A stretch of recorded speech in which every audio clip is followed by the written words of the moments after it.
ഈ ഭൂമിയിൽ നമ്മെ ഏറ്റവുമേറെ സ്നേഹിച്ചത് ആരാണ് എന്ന ചോദ്യത്തിന്റെ മറുപടി എന്താ നിങ്ങള്? പടച്ചോൻ തന്നെയാണ്. നമ്മള് ഉമ്മാന്റെ വയറ്റിലുണ്ടായപ്പോഴേ ഒരൊറ്റ കണികയായിരുന്നു. പിന്നെ വളർന്നത് ഇത്ര വലിപ്പമുള്ള ഒരു മാംസ കഷ്ണമായി മാറി. പിന്നെ ആ മാംസ കഷ്ണം പതുക്കെ ഒരെല്ലായിട്ട് മാറി. എല്ല്, വെറും ഒരു എല്ല്, ഒന്നുമില്ല, കയ്യും കാലും കണ്ണും മൂക്കൊന്നുമില്ല, ഒരെല്ല്. പിന്നെ ആ എല്ലിന്റെ മേലെ മാംസം ഇങ്ങനെ പൊതിഞ്ഞ്, അതൊരു ഉള്ളിൽ എല്ലും, നമ്മളെ ചോക്ലേറ്റുമായിരിക്കും, ഉള്ളിൽ എല്ലും പുറത്ത് മാംസമുള്ള ഒരു കഷ്ണമായി മാറി. പിന്നെ അതിങ്ങനെ പതുക്കെ വളരുമ്പോ ഓരോ അവയവങ്ങളും കൃത്യമായിട്ട്, എന്റെ ഒരു കണ്ണുപെടല്ലേ, ഒരു കണ്ണുപെടയാണ്, രണ്ടാമത്തെ കണ്ണ് അതിന്റെ നേരെയാണ്. നിങ്ങൾ നോക്കാന് ഈ രണ്ടാമത്തെ കണ്ണ് ഒരു 1/2 ഇഞ്ച് മേലെയാണെന്ന് വിചാരിക്കുക. എന്തൊക്കെയാണ് നമ്മളെ അവസ്ഥ? നമ്മളെ മുഖത്തേക്ക് നോക്കിയാൽ കുട്ടികളൊന്നും അന്തിക്ക് കടന്നുറങ്ങൂല, പേടിച്ചൊരൊളിച്ചും. അത്ര ഭംഗി ഉണ്ടാവും കാണാൻ അല്ലേ? ഒരു കണ്ണുപടി ഒന്ന് പടിയാണെങ്കിൽ എത്ര പല്ലു നോക്കാണ്. ഈ പല്ല് ഉണ്ടായപ്പോൾ എത്ര വലിപ്പുണ്ടോ? ഇല്ല, അരിപ്പല്ല് ഇങ്ങനെ വന്ന് പിന്നെ അത് വളരാൻ തുടങ്ങി. ഈ പല്ല് ഇത്ര വലുതായപ്പോ ഇതിന്റെ വളർച്ച നിൽക്കാൻ വേണ്ടി നിങ്ങൾ ആരെങ്കിലും മരുന്ന് കുടിച്ചോ? പല്ല് അത്യാവശ്യം വലിപ്പമായിക്കണ്, ഞാൻ നിന്നോട്ടെ കരുതിയാണ്ട് ആരെങ്കിലും അതിന്റെ വളർച്ച നിർത്താൻ വേണ്ടി മരുന്ന് കുടിച്ചോ? ഇല്ല. ആ പല്ലിങ്ങനെ കീപ്പിട്ട് വളരെ നിങ്ങൾ ആലോചിച്ചോക്കണി. ആ പല്ലിങ്ങനെ പല്ല് തേക്കാന കാലത്ത് ഇങ്ങനെ തേക്കേണ്ടി വരും. കാരണം നരപ്പൊടി ഇട്ടമാർക്ക് പല്ലിങ്ങനെ തൂങ്ങിക്കിടക്കും. കറക്റ്റ് ആ വലിപ്പമായപ്പോ എല്ലാ പല്ലും ഒരേ വലിപ്പത്തിൽ വളരെ, നമ്മുടെ അമ്മ അല്ലെങ്കിൽ ഡോക്ടർ അല്ലെങ്കിൽ ബാപ്പ ഇവരൊന്നുമല്ല, ആ പല്ലിന്റെ വളർച്ച അവിടെ അങ്ങോട്ട് നിന്ന് കറക്റ്റ്. എന്റെ മുടി ഞാൻ ഇടക്ക് വെട്ടലുണ്ട്. അത് ഇപ്പൊ ഉമ്രക്ക് പോയി എന്നുകൊണ്ട് എങ്ങനെയായത്, അല്ലെങ്കിൽ 15 ദിവസം കൊണ്ട് ഇങ്ങനെ വെട്ടേണ്ടി വരും. എന്നാൽ എന്റെ പുരികത്തിന്റെ രോമം ഇതുവരെ ഞാൻ വെട്ടേണ്ടി വന്നിട്ടില്ല. അത് ഇതുവരെ ഇതിലേറെ വളർന്നിട്ടില്ല. അത് ആ കറക്റ്റ് വലിപ്പ പാകാവുമ്പോ അതിന്റെ വളർച്ച അവസാനിക്കും.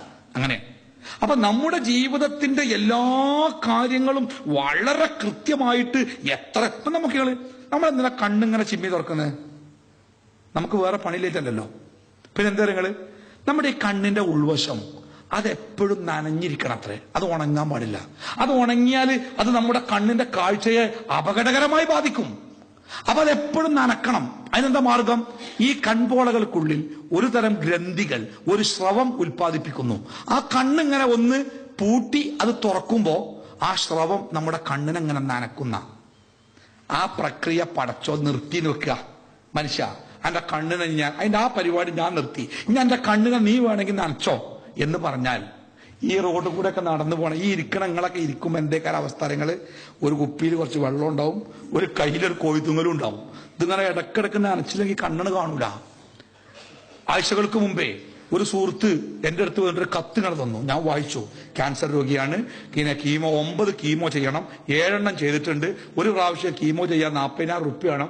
എല്ലാ സ്വത്തൊക്കെ വിറ്റ് കഴിഞ്ഞു, നാട്ടുകാരെ സഹായം കഴിഞ്ഞു, 2 കീമോ കൂടി വേണം, ഒരു നിവൃത്തിയില്ല, ഏകദേശം 1 ലക്ഷം റുപ്യ വേണം, നിങ്ങൾ സഹായിക്കണം എന്നാണ് ആ കത്തിലുള്ളത്. കണ്ട ആൾക്കൊരു കുഴപ്പമില്ല.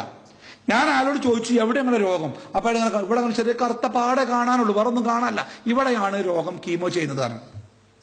അപ്പൊ ഞാൻ അയാളോട് എന്താ നിങ്ങളുടെ അവസ്ഥ എന്നൊക്കെ ചോദിച്ചപ്പോൾ അയാൾ സംസാരിക്കണില്ല. ഞാൻ കുറെ ചോദിച്ചപ്പോൾ അയാൾ പറഞ്ഞു, അങ്ങനെ കുറച്ച് വെള്ളം ചോദിച്ചു. ഞാനൊരു ഗ്ലാസ്സിൽ കുറച്ച് വെള്ളം കൊടുത്തു. അയാൾ ആ വെള്ളം ഇങ്ങനെ വായിലിട്ടിട്ട് കുറെ നേരം നിന്നു. എന്നിട്ട് ആ വെള്ളം പുറത്തേക്ക് തുപ്പിക്കളഞ്ഞു. എന്നിട്ട് അയാൾ പതുക്കെ എന്നോട് സംസാരിക്കാൻ തുടങ്ങി.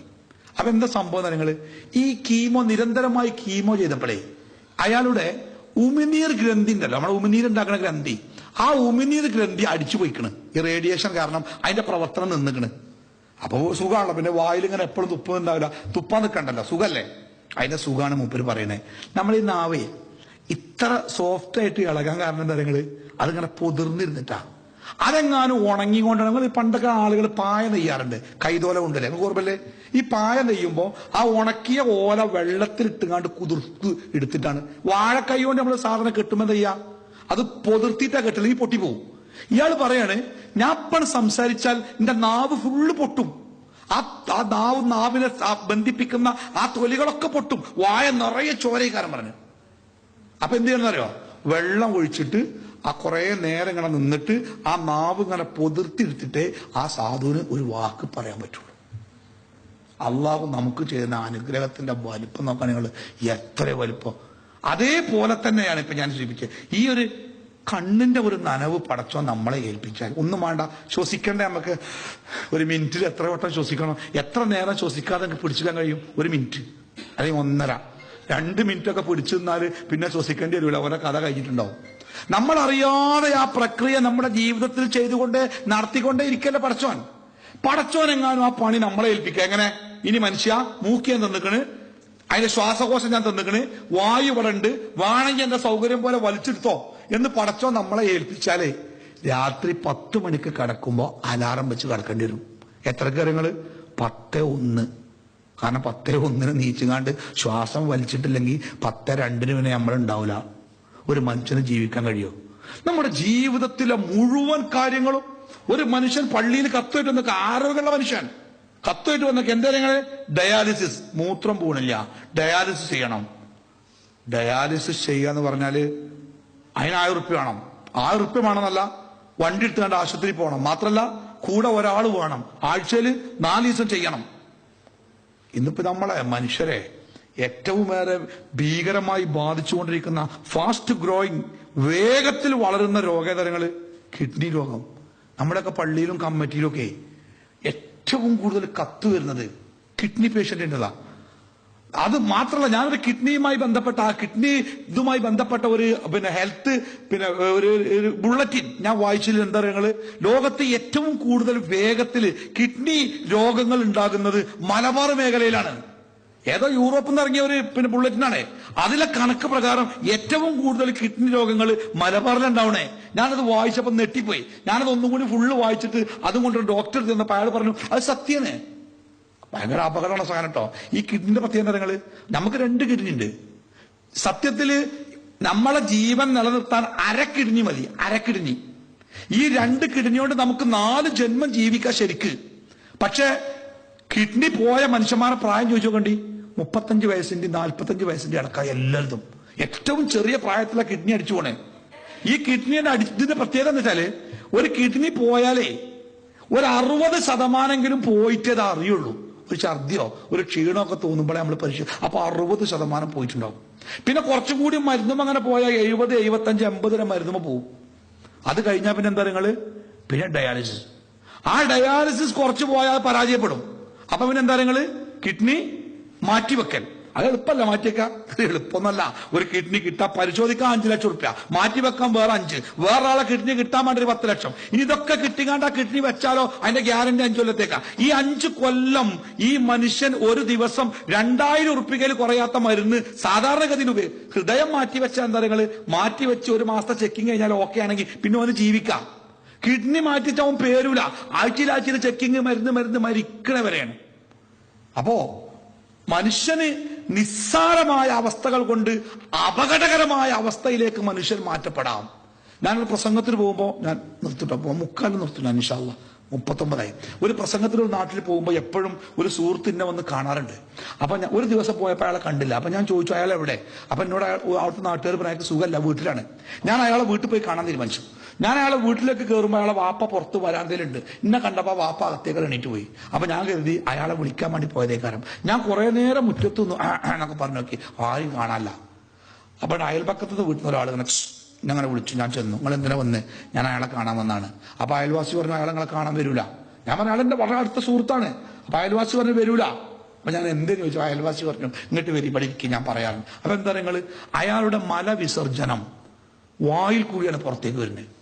ഒരു രസം, അയാളുടെ മക്കളോട് സംസാരിക്കുന്നത്, സ്വന്തം മക്കളോട് സംസാരിക്കുന്നത് തുറന്നിട്ട ജനവാതിലിന്റെ അപ്പുറത്ത് മക്കളെ നിർത്തിയിട്ട് ദൂരെ നിന്ന് മക്കളോട് സംസാരിക്കുക ഒരു മനുഷ്യൻ. നോക്കി നിങ്ങൾ, നമ്മളൊക്കെ ജീവിതത്തിൽ സങ്കല്പിക്കാൻ കഴിയാത്ത അവസ്ഥ. ആ അവസ്ഥയിൽ പെടാതെ നമ്മളൊക്കെ ഇത്ര മാന്യമായിട്ട് ജീവിക്കണേ എന്തുകൊണ്ടാണ് നിങ്ങള്, പടച്ച റബ്ബിന്റെ കൃപകൊണ്ട് എന്നല്ലാതെ രണ്ടാമത്തെ ഒരു മറുപടി ആ ചോദ്യത്തിനില്ല. ഈ ഭൂമിയുടെ മേലെ നമ്മളെ ഏറ്റവുമേറെ സ്നേഹിച്ചതാര് എന്ന ചോദ്യത്തിന് എന്റെ റബ്ബാണ് എന്നതിൽ അപ്പുറം ഒരു മറുപടി ഇല്ല. തിരിച്ചൊരു ചോദ്യം ചോദിച്ചാൽ, ഈ ഭൂമിയുടെ മേലെ നിങ്ങൾ ഏറ്റവും സ്നേഹിക്കുന്നത് ആരെയാണ് എന്ന ചോദ്യത്തിന് എന്റെ റബ്ബിനെയാണ് എനിക്കേറെ ഇഷ്ടം എന്ന് പറയാൻ എന്നാണോ നമുക്ക് കഴിയുന്നത്, അന്ന് നമ്മൾ നന്ദിയുള്ള ഒരടിമയായിത്തീരും.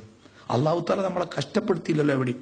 നമുക്ക് ചെയ്യാൻ പറ്റാത്തൊരു കാര്യം റബ്ബ് പറഞ്ഞോ, മനുഷ്യ നിനക്ക് സ്വർഗം തരണമെങ്കിലേ നീ ഹിമാലയത്തിന്റെ മഞ്ഞ് പെയ്യുന്ന സാനുക്കളിൽ പോയി 10 കൊല്ലം തപസ്സിരുന്നാലേ നിനക്ക് സ്വർഗം തരുള്ളൂ എന്ന് റബ്ബ് പറഞ്ഞോ? പറഞ്ഞില്ലല്ലോ റബ്ബ്, അല്ലേ?